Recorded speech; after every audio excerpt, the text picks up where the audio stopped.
News Radio 840 WHAS. Good Sunday morning. Bob Sokoler and the Louisville Real Estate Show here with you to the top of the hour. Thanks for joining us. Got a lot of stuff to get to, including the first thing we're going to talk about is this is the time to buy before a real estate crash. Is it, in fact, going to crash? We'll have an answer on that in a second. First, let me introduce Kevin Dissler, Pitt and Frank Attorneys. You can choose the closing attorney that you want, and Pitt and Frank Attorneys and Kevin and his team are among the best. You can reach Good Kevin. morning. Good morning. You can reach Kevin. He's up and early and rolling, 895-9900. You can also choose the home inspection group that you'd like to use. And without question, the best out there is my buddy Brad Lawler and Home Team Inspection Service. It's number one 7+ years in a row. Yes. You can reach Brad and his team at 844-411-TEAM. That's 844-411-TEAM. If you'd like to see a rebroadcast of this show, you can simply go to LouisvilleAnswers.com. That's LouisvilleAnswers.com. It'll take you to our YouTube channel. You can see this show and other shows. We're doing this in a Zoom environment as we continue to be cautious with regards to getting into the radio station, I guess, to do our show in person. So, oh, and by the way, I am remiss in introducing my son, Greg. He's just a little tardy coming onto the show, so he is joining us as we speak, in progress, as we say. So the question is, do you wait to buy before there's a crash? And I will tell you that there's not going to be a crash, but that's what all the experts are saying. By the way, Greg, we already introduced you, told everybody you were a little tardy coming on. Hey, experts say there are good reasons to believe that this is not going to be a crash like we saw back in 2008. First of all, lenders stopped being so lax. You may remember a huge contributor to the housing crisis in 2008 was, what shall we call it, dicey lending practices with the financial industry. Years of deregulation made it very easy for lenders to loan. In fact, there was what's called a no-doc loan. You could just say, hey, I make $400,000 a year. Good, you got a loan. You get a house and you get a house. Right, and people were getting not just one house. People were getting 2, 3, 4. People were buying as many homes, regular non-investors that couldn't afford to take on these notes. Yep. Then so the ball dropped. That's gone That's away. not happening. We have no inventory. We have people fighting for homes. Right. There is no end in sight, even with the raise in interest rates. Right. Everyone's like, well, when's the ball going to drop? There's something major has to happen. It's not going to be in the real estate market. Kevin, you can jump in on this part of it. Fortunately, mortgage forbearance programs have allowed struggling borrowers to pay their payments until they could get back on their feet in this day and age. Kevin, you can say you and I worked hundreds of short sales back in 2008. You may want to mention to people what that is or what that was back then. You're right, in case you don't know. So that is getting your bank to allow you to return the house to your bank and not pay the difference between what's on the loan and what the house is worth. Does that sum it up pretty well in your mind? That's pretty well. The house was worth a lot less than the outstanding loan at that time. Really unfortunate. And what Greg is talking about is that properties have appreciated in value so much that if you have one that's in a short sale situation, you almost want to suggest that it perhaps may be fraud, just because there's not enough equity in the property to take care of paying off the mortgage with the type of appreciations that we have seen the last couple of years. It'd be really hard to have once a short sale. So if you're into statistics, as some people are, if you compare 2010 to now, 2010 is when delinquencies on single-family homes hit a 30-year high of 11.36%. The rate was just 2.13% in the first quarter of 2022. So everybody, not only have equity, but people are still and it was predatory lending too. Just to reiterate on what was going on in 07, 08, there was a lot of arms being given, a lot of notes that were inflating. There was a lot of things that were forcing people that we just don't see. We're not seeing those markers and indicators happening now, and so. And finally, if you're watching the replay of this video and you look at Greg and you go, he looks like a lot like Dave Ramsey. He may not necessarily look, but he talks a lot like Dave Ramsey because Dave Ramsey points out it's not always as simple as supply and demand, but it's almost always is. Host Dave Ramsey show earlier said that this month. He says the major issue in 2008 was there was a tremendous oversupply of homes because of foreclosures. Kevin, have we done a foreclosure this year? No. Yeah, there's been some trickling through the system, although again, when you compare it back to those days, and I think what it is with all the different assistance programs that people had, they managed to stay in their home for a long period of time, and now a lot of that assistance is starting to wane. So people are starting to get back over their heads again. Right. Well, and it's a much slower trickle, right? And then there's such a surplus of buyer, not human buyer inventory that still wants any inventory of housing that pops up. So they're ready to get snapped up. Instead of going to foreclosure, you call you guys up and you list the property. And yeah, we have 5 buyers in there. All right. Yeah. So, and my team hasn't done any foreclosures this year or short sales, so that's a good thing. I mean, just saying we don't have the same situation that we have. Hopefully that gives you some insight. Moving on to the questions, and we get a lot of questions in there. We don't mind long form questions, but we've got a couple of them right off the bat of the show here. And I don't have a name on this, but I sent this to you, Brad. I listen to your show all the time because I'm planning on buying my first home. My parents have scared me because they keep telling me about all the problems I will face owning a home. Some of the things they're concerned about, his parents are concerned about washing machine hose leaking, stains around the bathroom fan. I guess these have all happened to his parents, and water heater problems. And our listener asks, can Mr. Lawler give me a rundown of some of the key problems he finds and solutions for them? So this is a really good question that I think a lot of buyers might want to have answered. It's a really great question. You know, we work with a lot of first-time home buyers who really may not have ever even done any work, you know, or paid attention to the things that their parents did in the homes that they lived in. You know, a lot of it just goes to, you know, setting those expectations right up front that no house is perfect. There's nothing that we're going to walk into that's an absolutely perfect house. So there's always going to be some challenges.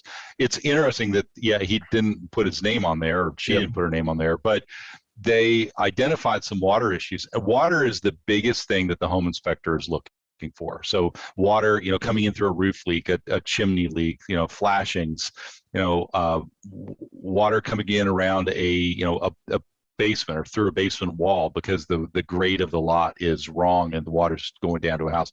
These are all things that, you know, a home inspector would identify. The other things, you know, many of the things like water heater issues, you know, Bob, you and Greg could probably talk more about home warranty process, but I know a lot of the clients that we work with are getting home warranty to cover a lot of those things that might go wrong in those major appliances and your HVAC system, you know, when they buy the house. So I think there's probably some protection there, but in every case, you're going to have to budget some dollars for maintenance. I don't know what rule of thumb, you know, you're applying anymore, but, you know, I know that when I was buying my first house, I was told, right, you got to have 3% of your purchase price set aside every year for maintenance on your home. I don't know if that's still true or not. But the other thing I would say is that you really need to build out a list of trusted tradespeople that you can work with. You need a great electrician. You need a good plumber, you know, somebody that can come take care of the little minor issues before they become major problems. Nothing there, you know, a leak around a bathroom fan. I mean, these are all things you can diagnose and figure out, you know, relatively quickly, but I don't think that it would prevent me from, you know, buying a house, but I just know that I'm going to have some maintenance dollars. And if it's inspected up front, we can negotiate.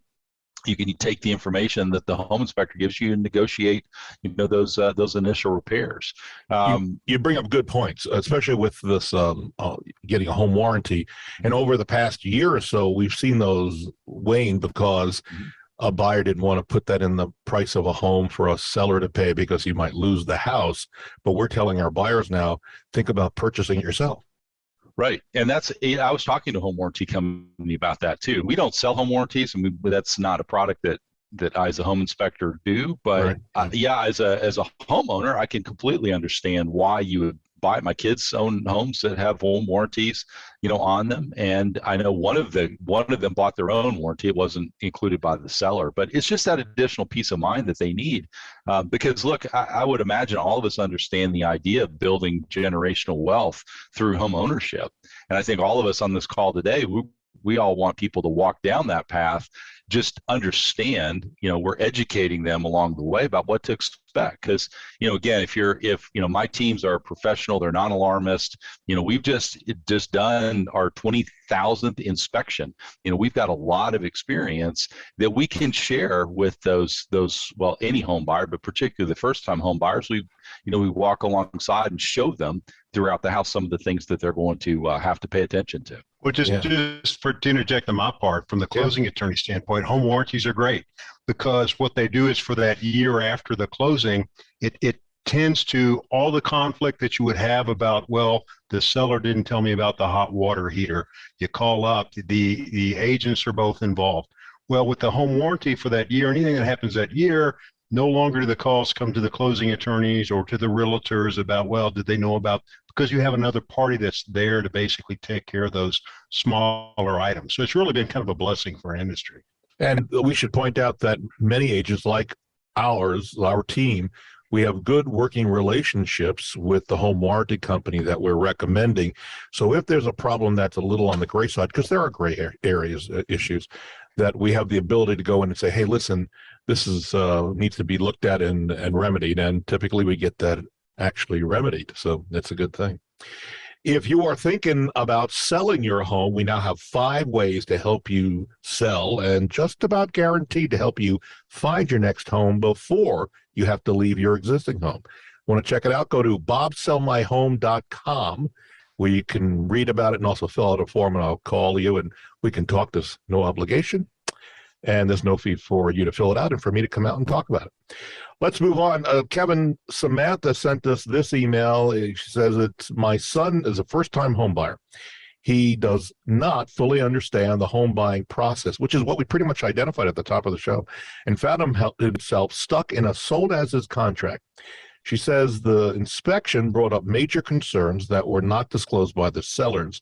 And I believe I followed up on this, and the sellers are actually for sale by owner type people, including a risk of electric shock due to incorrectly wired electric, multiple leaks problems in the basement, and the building structure not up to code.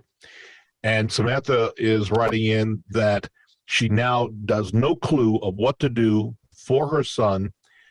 She needs attorney help because she wants to pull out, but the agent that is representing her son has told them that that it will cost him lots of money, including potentially losing all of his good faith money.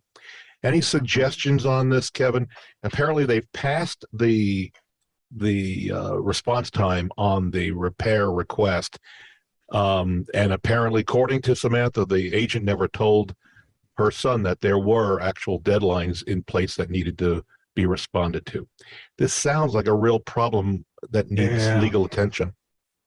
Well, it does, and it's you had mentioned earlier, in this market where you give up asking for a home warranty, a lot of times you give up just because of the fear of losing a deal, the inspection, and you agree to buy the property as is. Mm-hmm. And one of the problems with that, especially when you don't have an agent involved, everything's specific to the contract, so you don't know if they used a board of realtor's contract or not in this situation. But when you sell it as is, and sometimes there's legitimate reasons. If it's an estate, it's your mom's house, you haven't been in it, you can't certify, you no knowledge, you sell it as is, and you have the right to inspect it, and it's either thumbs up or thumbs down. And again, sometimes in the contract, you don't even have the right to do that. So if you don't have the right to do that, what you'd have to do is make an allegation of fraud, which is that the seller knew of a material defect in the property and was under a duty to disclose it to you, or in some ways concealed it, like painting over a structural crack in the foundation. That's why, like I said, in this current environment that we're, I think, getting out of, there's a reason why you have inspections. There's a reason why you have repair requests. And I think buyers were put into buying to give up a lot of the due diligence that they otherwise. And let me ask you this, Kevin, on this train of thought, and Bob, replay that for me. They have an agent, or it was for sale by owner? The Samantha's son has an agent who she believes hasn't directed him properly. So, Kevin, in this new world where we were flooded the past 2-3 years with a lot of new agents that were wet behind the ears, right? Right. In a case of misrepresentation, is there an out there? Can you say, Kevin, my agent completely misrepresented me in this deal, and now I am being held with my feet to the fire on a deal that I had no idea about. Now, we would go and look back for discussing agency relationships, making sure that, if you're going to the legal tip, right, and saying what it sounds like is they're screaming that they were misrepresented by agency, wherever it is. So we go back to paperwork, right, making sure that this claim is legitimate. Is there a claim against misrepresentation? Can you get out? That's what we were talking in the situation, say, the last couple of years, when you're an agent representing a buyer and they just want that house so bad. And you're saying, normally we have these protections in place. They say, no, I don't want to lose the house. So, Greg, let's take away that termite inspection. Let's take away the inspection.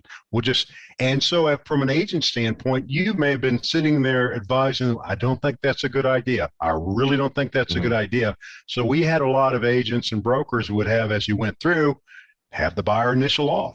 Have the buyer initial off. But the problem is, first-time home buyers. They've lost out on 12 houses. Listen, and right now, especially with all this fighting over and these new generation of buyers coming in, and it's crazy to me, not to get too off the tail, but people think that 2% and 3% interest rates are the normal. People are going crazy with interest rates. It's just an adjustment to the new norm. No, I know, but this is what I'm saying is this is a symptom of what people think the norm is. They think it's normal to run into a home and forego inspections and forego this. But to get back to this person's issue, misrepresentation, though, I think this is where I would hang my hat on. If you can go back and say, my agent didn't inform me. If we're looking for an out for this client, my agent didn't inform me. Is there a way that I can prove? Now, it'd probably be more of a legal battle, right? It'd be a legal battle. You'd have to go against your agent, their E&O. But what I was going to bring up just briefly is, in the news, Twitter, Elon Musk, he waived all his due diligence. So I'm assuming what his highly paid attorneys are going to argue is that even though I gave up due diligence, I had the right to rely on public information, including you provided to the SEC. That's what we're talking about, the purchase of Twitter. Well, it's the purchase of Twitter. So the same thing applies here, is that even though you give up the right to due diligence, you have the right, like if the homeowner knows of a material defect and was in a position to tell you and they don't. So it's something similar to that. Interesting. But Greg's point as well is that with all these young buyers and the passion and young new agents that are wet behind the ear, oftentimes representing these young new buyers who are not seeking proper counsel in certain cases, which sounds like this could have been a very similar situation. We're going to see the fallout of the last 2 years. We're going to have a lot of cases coming through the system, and it's just one of those things. It's a period of time. Maybe we're about through it, but get a great realtor, sit down and listen to their advice. Get Brad to take a look at the house for you. I mean, it's just, I don't know how many people in this that have got burnt by not getting a home. And you're absolutely right. Get someone with experience. And we're talking some good amount of experience, and that should help you as well. Hopefully we helped you with the answer on this one. We're going to take a break. When we come back, an area home inspector, no, it's not you, Brad, an area home inspector really annoyed a local realtor. We're changing names, but I think you'll find this interesting. We have with us Kevin Dissler, Pitt and Frank Attorneys at 895-9900. Our friend Brad Lawler as well, who's with Home Team Inspection Service, 844-411-TEAM. My son Greg, who does our photography and our marketing and so much more. And you can reach me, Bob Sokoler, anytime if you're looking to sell or even if you want to buy. We have 12 plus agents. You can reach me at 376-5483. That's 376-5483.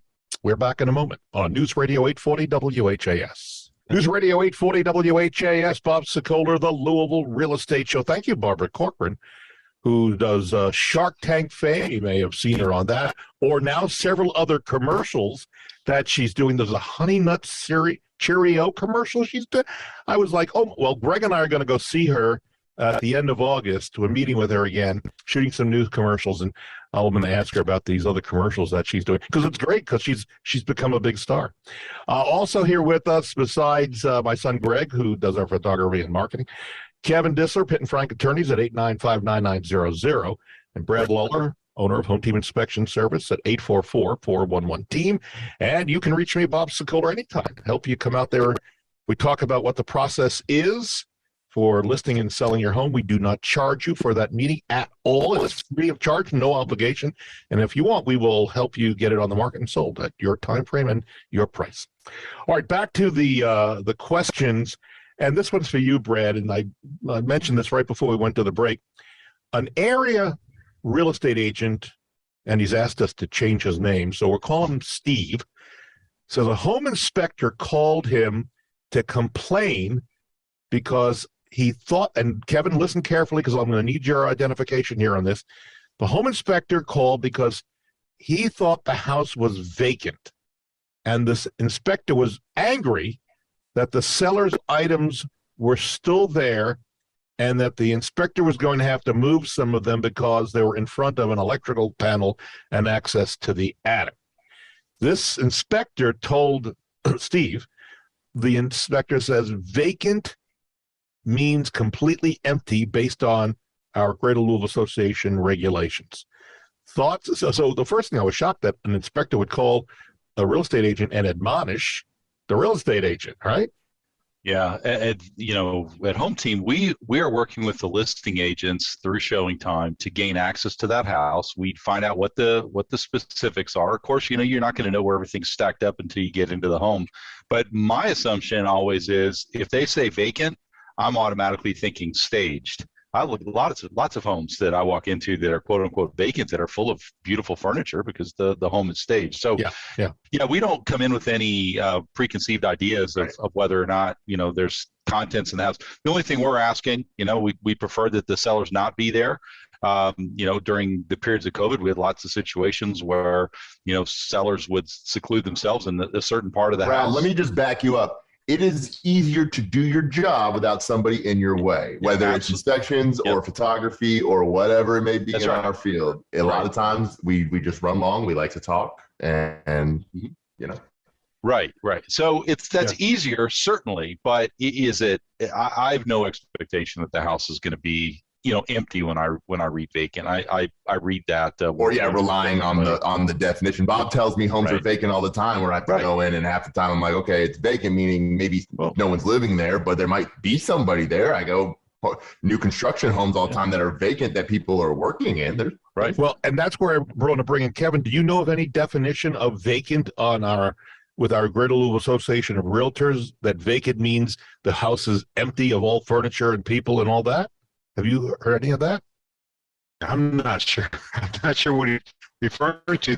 The only suggestion is he mentioned something about the electrical panel being covered up. Maybe sometimes people, when they have a issue with something, they've tried it up to conceal it, but I don't know of any regulation as to the definition of whether a home is vacant or not. Well, and I'll go a step further. I used to be on the forms committee. Yep, not the other agent.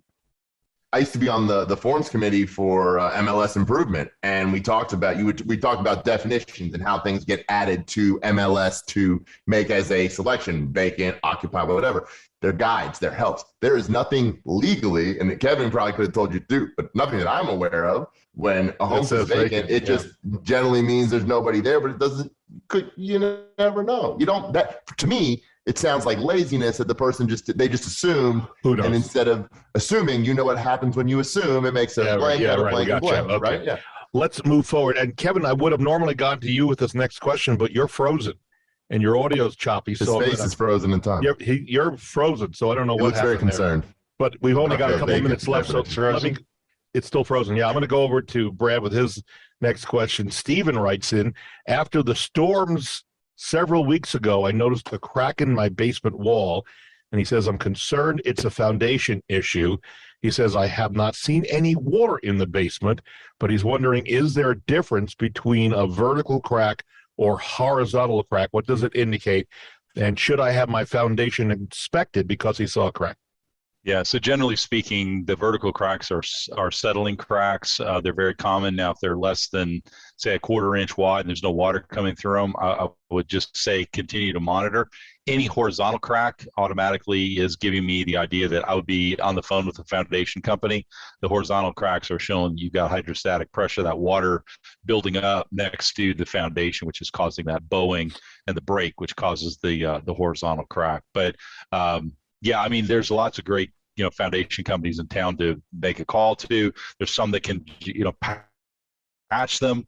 As I mentioned before, I've got, I think, 21 or 22 different cracks sealed in my basement. I mean, it looks like a jigsaw puzzle, but they've all held up well. They don't leak. I just happen to have a very cracked up basement walls.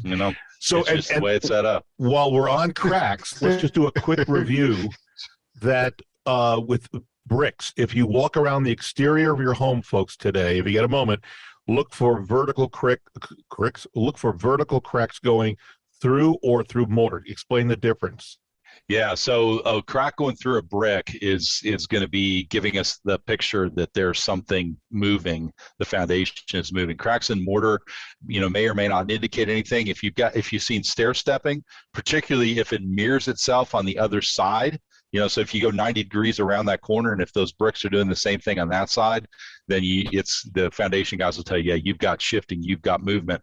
Also, if you look inside your house, if you have a crack in a wall, the drywall may be over a window, and it's in the same type of area where you have bricks that are cracked or the mortar that's cracked, that's also going to give some indications that you may have had some shifting of the foundation. May not be a huge expense, but it's definitely something you'd want to talk to a foundation company about.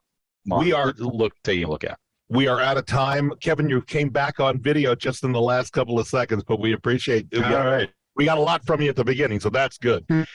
As we wrap up, my thanks to Kevin Dissler, Pitt and Frank Attorneys at 895-9900. Also, Brad Lawler, owner of Home Team Inspection Service at 844-411-TEAM. My son Greg, who does all our marketing and photography, and as we now say, so much more. And you can reach me, Bob Sokoler, 376-5483. If you're thinking about selling your home, we have a free, no-obligation booklet that has hundreds of useful tips. You can get a copy free of charge. All you do is send me an email, bob@wesellouisville.com, and put selling tips in the subject line, and I'll send that right out to you. Again, you can reach me at 376-5483. We're out of time. See you next Sunday on News Radio 840 WHAS.